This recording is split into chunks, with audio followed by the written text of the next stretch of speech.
Okay, the committee will now resume. The remainder of our presenters today have been scheduled in groups of 3 for each 1-hour time slot. Each presenter will have 7 minutes for their presentation, and after we have heard from all 3 presenters, the remaining 39 minutes of the time slot will be for questions from members of the committee. The time for questions will be broken down into 2 rounds of 7.5 minutes for the government members, 2 rounds of 7.5 minutes for the official opposition members, and 2 rounds of 4.5 minutes for the independent member. Nina Deeb, please state your name for the record, and then you may begin. You will have 7 minutes. Thank you. Good morning, Chair and committee members. My name is Nina Deeb. I am a real estate broker.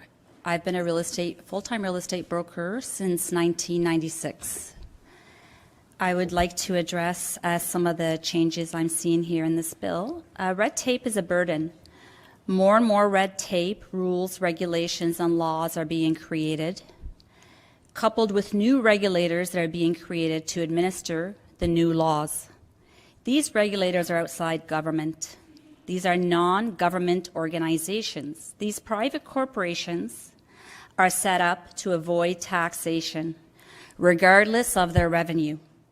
There are approximately 60,000 not-for-profits in Ontario, some of which are extremely wealthy. Over the last 25 years, the province has been installing private trade authorities over the businesses of the people of Ontario. This was through the Common Sense Revolution. These corporations are unaccountable, untaxable, and untouchable. They have monopolistic traits. They sell mandatory products, and they often force insurance on their members. They operate using tribunals. These corporations break the law in the proceedings they host. They financially benefit by bending the rules in their own favor. They break the law on disclosure. Independent legal counsel, I think this committee would know what that means. There's likely independent legal counsel available to you. Independent legal counsel is meant to be not seen, but independent legal counsel within these corporations break the law. The corporation hires them, but they take over the process. I've seen this multiple times. The panel of an abusive process complaint has the privilege of hearing a complaint about themselves. Judging for themselves, they rule that they are within the law. They would like to save face, and they'd like to save the powers that have been given to them by the government. So they rule for themselves naturally. I would like to move on to the Commodity Futures Act, the Financial Services Regulatory Authority of Ontario Securities Act, everything that's financial within this bill. Reduction of consultation to 60 days. I think this is inappropriate. If anything, finance in this country needs stricter oversight, whether you're a tenant in this land or whether you're an owner. Your enemy right now that's pushing the prices and the costs up on you is finance. Finance needs more oversight, not less. Schedule 10, the Motor Vehicle Dealers Act 2002. So this was during the Common Sense Revolution. We also had the creation of OMVIC. OMVIC is a private corporation that does not pay taxes. It's one of the wealthy corporations I mentioned. So here I see the fines are increasing from $2,500 to $5,000. Increasing fines is not helpful at all. OMVIC is one of the new private corporations. It's paid by all 3 participants of a car purchase. The dealer pays OMVIC, the salesperson pays OMVIC, and the buyer pays OMVIC. All delegated authority should be abolished. What they're running is a wealth transfer system. And they have been the subject of the Auditor General's reports, but they're not capturable because they're not reportable. I would like to also address what I see in the board changes, the way the CEOs run these boards. The chairs don't really matter that much. You see a big change quite often when you see these boards changing. It's actually the CEO that's running these boards, and whatever the CEO wants is what they push through. That's what I've seen. I have tried to sit on these boards and these committees, and I've tried to make a difference from the inside. It is not effective. The CEOs run these enterprises. And then in conclusion, I would like to, in order to improve services, we need to reduce red tape. All the new corporations that have been created since 1995 in positions of authority should be abolished. This authority must not leave the government. Monopoly traits should never be outside government. Private corporations shouldn't be permitted to operate monopolies in our country. I can't think of one reason that should ever exist in our economy. Administration of unrequired laws should not be delegated to private authorities for profit. In order to reduce red tape, we need to reduce excessive laws, and we need to abolish the corporate authorities for profit. We were told the government was too big, and the same group of politicians that told us the government was too big started building government outside government. So this is a shadow government that has been built beginning in 1976. One of the things that changed the fracture within our system in Ontario is in 1960 we had the Canadian Bill of Rights. In the Canadian Bill of Rights, the very first clause was property rights. And in 1982, we have the Canadian Charter of Rights and Freedoms. And there is no property rights in that. And that needs to be addressed in order for housing to be available for the people of Ontario.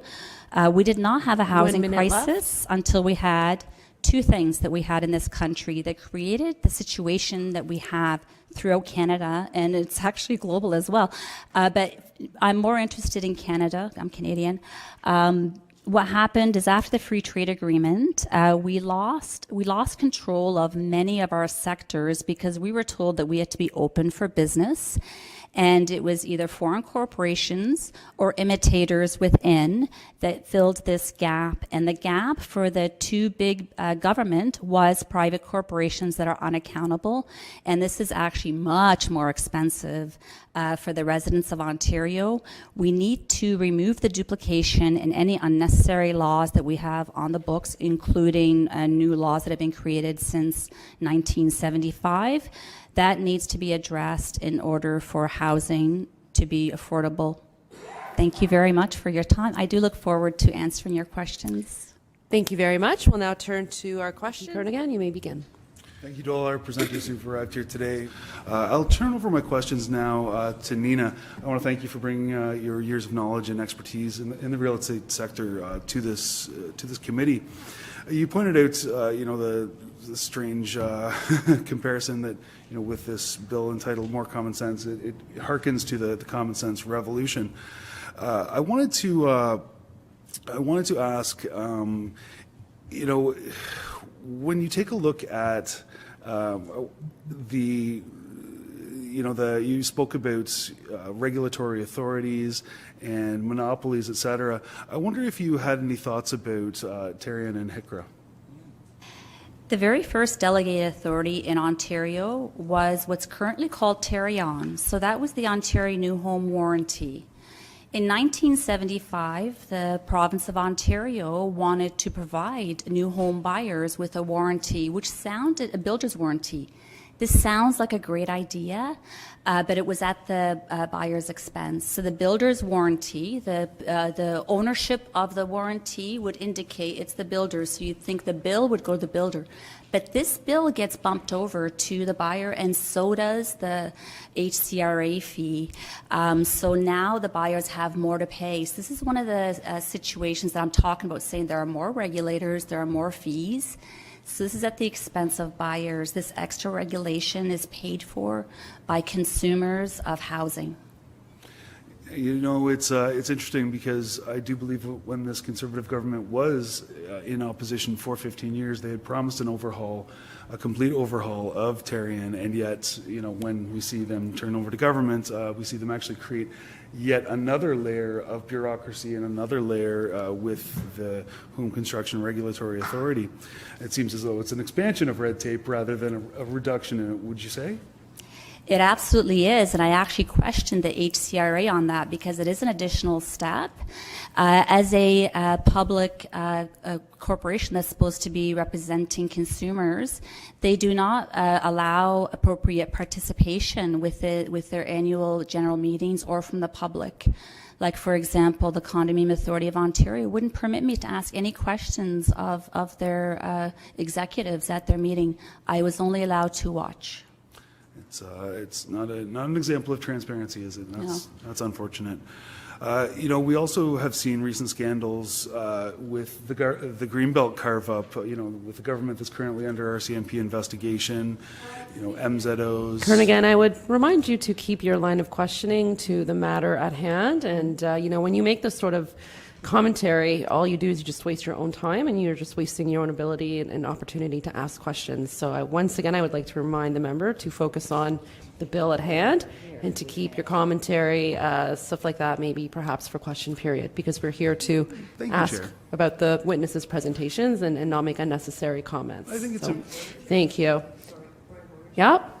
Thank you very much. I noticed that the government officials were opening up some of their questions with sidebar jabs at previous opposition. So have yours, so have you, and I haven't called out anyone. So if you want me to call out sidebar jabs, I'm more than willing to start with MPP Kernaghan, but I have not. So I would focus, I would recommend we focus on the task at hand, because you only have 20 seconds left. Thank you. You should have stopped his clock. I think Nina, I apologize for that. We see rules that go one way and not the other. It's sort of par for the course. But I believe in our next round of questioning, we'll give you more of an opportunity to respond. And I apologize that we see this playing this way. We'll now turn to the government. Who would like to begin? Who would like to begin? MPP Dixon. Miss Deeb, I understand you're from Cambridge, and thank you. You're obviously very passionate about the subject matter. I know you've been involved in a lot of different committee presentations. What sort of your background is in real estate, correct? I have multiple disciplines. I do make a living as a real estate broker for the last 3 decades. Your concern, as I understand, do you have an issue with not-for-profits specifically? If you can expand a little bit on that, because that's sort of one of the things that I was curious about, is you appear to be targeting not-for-profits. Sure. Thank you for the question. My issue, the concerns I have is government authority outside government. So government's been delegating its power, and the oversight is not there. And also these delegated authorities are intended to be self-funded. But the Travel Industry Council of Ontario has been received public funds for 3 years in order to satisfy their payroll. This is a private corporation. I don't think that's the taxpayer's role, is to subsidize these corporations or to pay for them altogether. So the Travel Industry Council, I gave them 3 months notice that I wanted to attend their public meeting and ask questions of their executives. They would only permit me as a spectator. Even with 3 months notice, written notice, they wouldn't permit me to ask any questions of their executives or their directors. So that's, I see that as a red flag. I should be welcome. I'm a real estate broker. I'm an expert on housing. I should be welcome at all these corporations should permit me as a shareholder and a stakeholder to go to their meetings and ask questions. When my clients ask me questions on condominiums, and I'm not permitted to go and inquire for them, I find that I don't think that that's an effective way to delegate authority to corporations. These corporations need to be more accountable than that. Thank you for expanding on that, Ms. Deeb. Thank you. MPP time is up, so we'll now turn to the official opposition. MPP Kernaghan. Thank you, Chair. Ms. Deeb, I understand, I believe in your comments you'd indicated that you'd applied to present to this government numerous times on the topic of housing, but had been shut out or ignored. Earlier, I was thinking...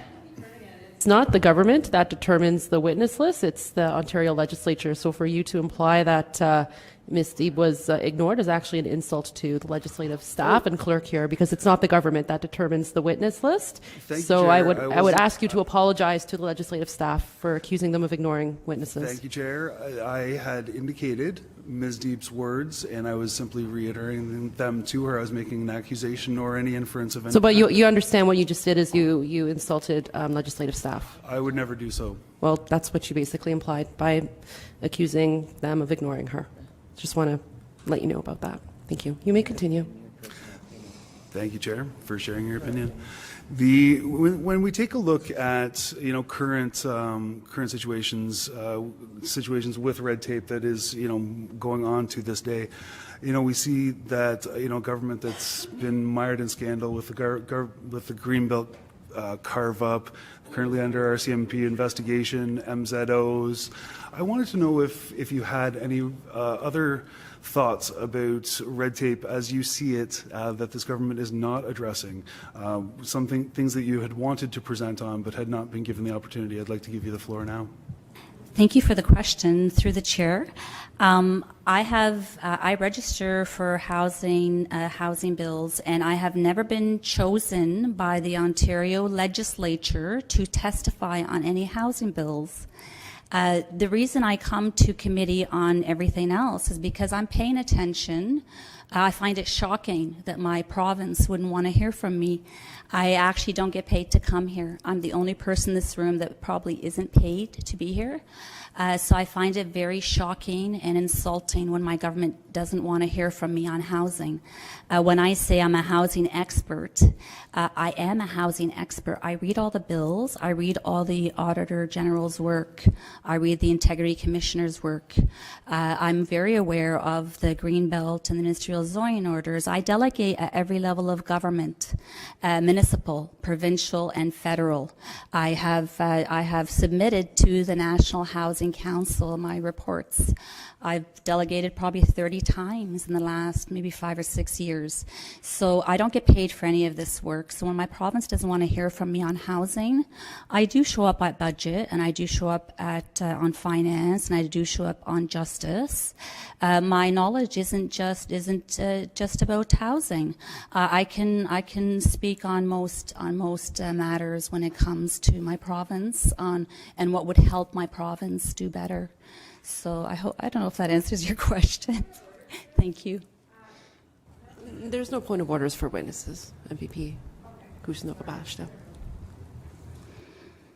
Much. I did want to, you'd spoken about Section 10 and the Motor Vehicles Act and OMVIC. I wanted to ask, in speaking with some housing experts recently, they had indicated the situation that had happened many years ago with TerraNet. I wonder if you could speak to the privatization of TerraNet.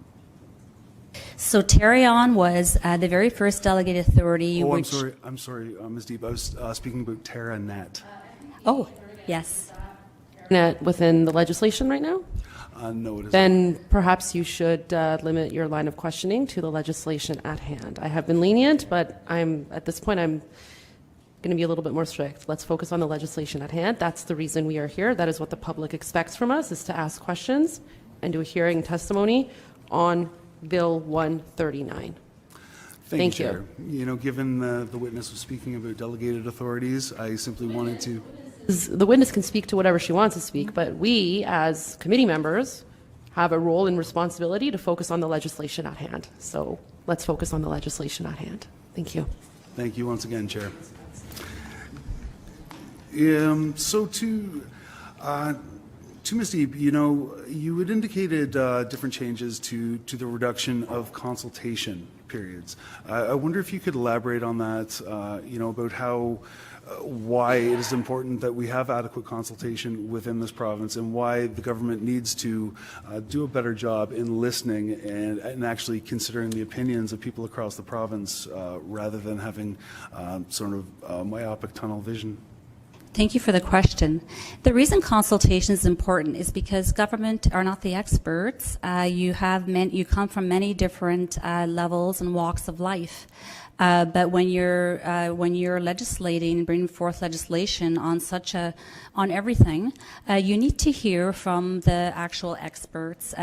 They will come forth and they'll make recommendations. And when that doesn't happen, things such as, like with the ministerial zoning orders, I did delegate within the municipality of Waterloo, and I pointed out that Indigenous consultations had not occurred.